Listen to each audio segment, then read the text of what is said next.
Okay, this is about a Xerox Color Cube 9300 series YFW finisher. It's a high volume finisher with a booklet maker installed, and it was damaged in transit, so I'm trying to recover it, but it's a pain in the butt to straighten out metal. It must have painted up pretty darn good, but that right there on the floor, that's a CZ folder option, and I've already taken out the booklet maker assembly, but the front of it's okay. It's not really bent.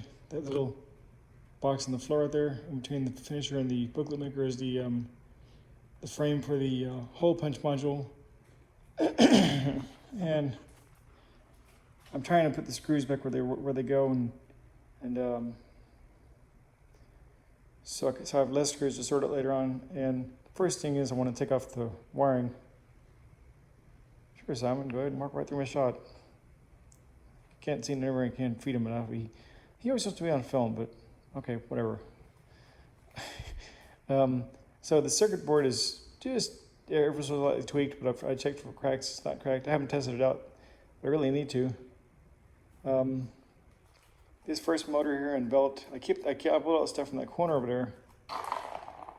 It's all together in one little section right there. That all goes. This stuff here all goes together, except for the cables.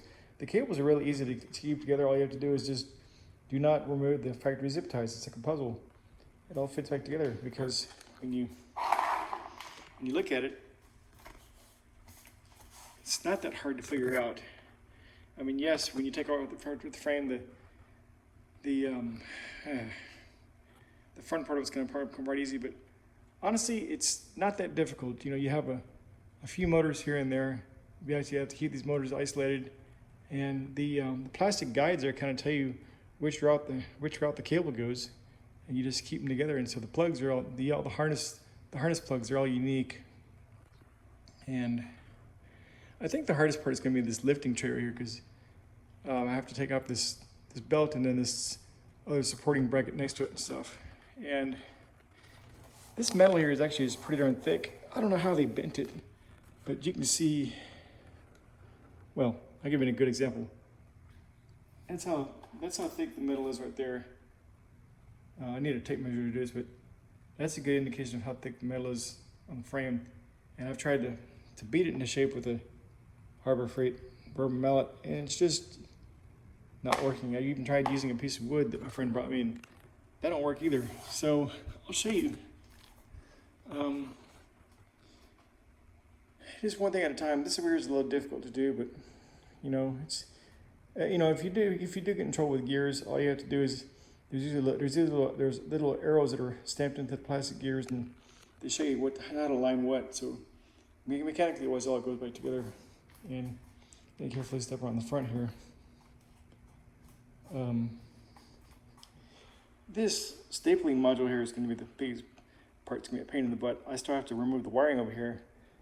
And honestly, the broken parts I've actually removed. The ones that are broke, I actually removed those, and I have those over in my cabinet over there. And it would seem like this belt right here is for the CZ folder.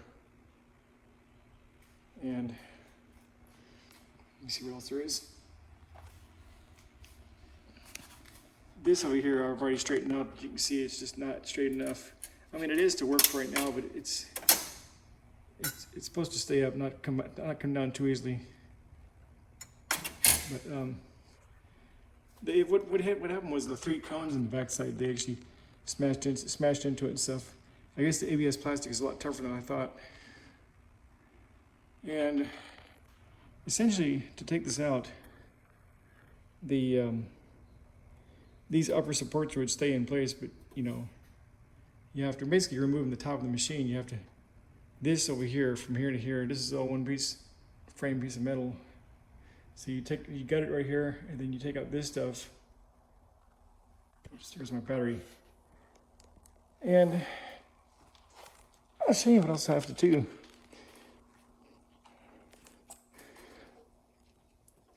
Overall, it's not really that easy. It's not really that difficult to take out. There's a couple of rollers and a couple of structural supports, but these were due to be changed out anyway. They probably still work, but at least you can clean them off with isopropyl alcohol to test them and stuff. remove all the dust from it and stuff.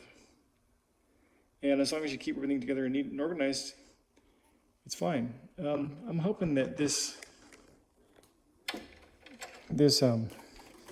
sorry, I really can't back up enough. These bar stools behind me. I'm hoping that the stable module here will slide out in one piece, because on the bottom there. Really? You again? Okay. Be right with you. This is it's not that bad to take out. It's like that, and then you see, work on the back side. This is the business end that's behind this.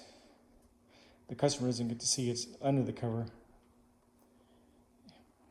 Damn, Simon, you love to be in my shot. Whatever. So, all I have left to do is basically is wherever you see these little plastic gears here, is take these off, record where the stuff goes, and for some reason, all these little motors here, even though they're bolted into the frame, they have these neat little springs here that do, I don't know what, the motor's adjustable here, but when you tighten the screw down, there's no Loctite, but I don't know why they have the springs in there, but I didn't design it, I'm just working on it for myself. These are one of the ones that were passed through that have to come out. Those are going to be on both sides, but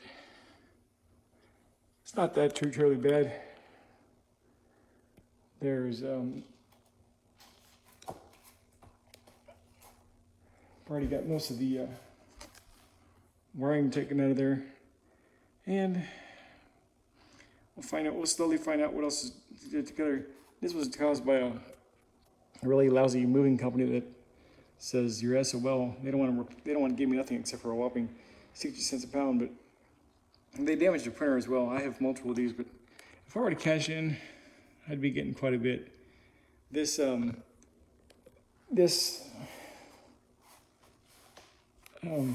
What, you want to be in film? Okay. He wants to be near me, so follow me, cat. 7, he's an 8-year-old male.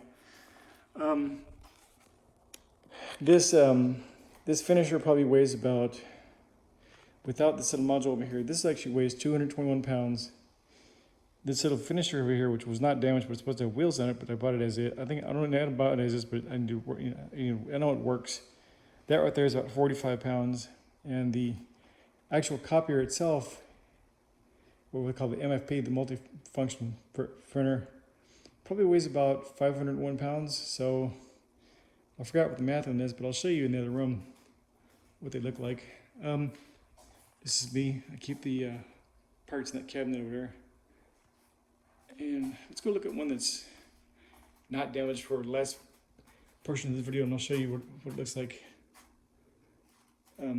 Well, I have 7 in both rooms. I'll show you this room over here.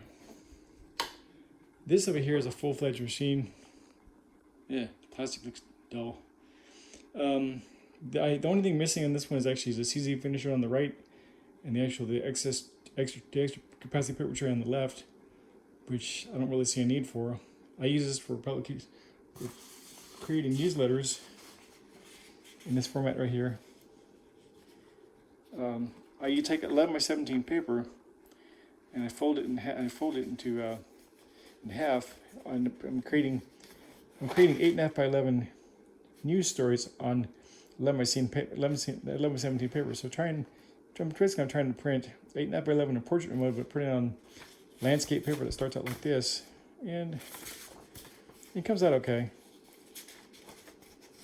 I have different ones that I have to sort out, and I took myself to online class. The only problem with online classes is that they're on YouTube. Nobody seems to have a class for Publisher in the Microsoft Publisher Office 365 edition. They have an older version in Publisher 2010 and stuff like that in 2007, which having to translate all the steps, yeah, what a pain. But this little device up top of here is what's called the post-process inserter. What it does, that's exactly what it sounds like. It inserts the covers after or posted after they've been printed. They print on the left over here and they pass through here, and before it gets folded, You insert your cover, you insert your cover, your front and rear cover. It slides through, and then it automatically folds it over here. So yes, this machine does print and folding capabilities and stapling, and the trifolder actually does C and Z folds, which I wish I could show you, but it's only rig up the machine. But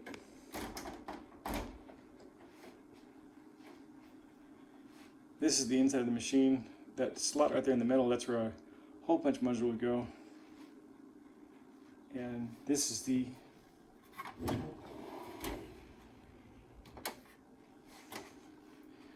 booklet maker module right there. It slides out.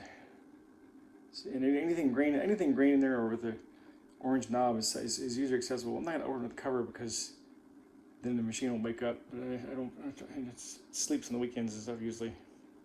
So anyway, that's what I know. All right, bye.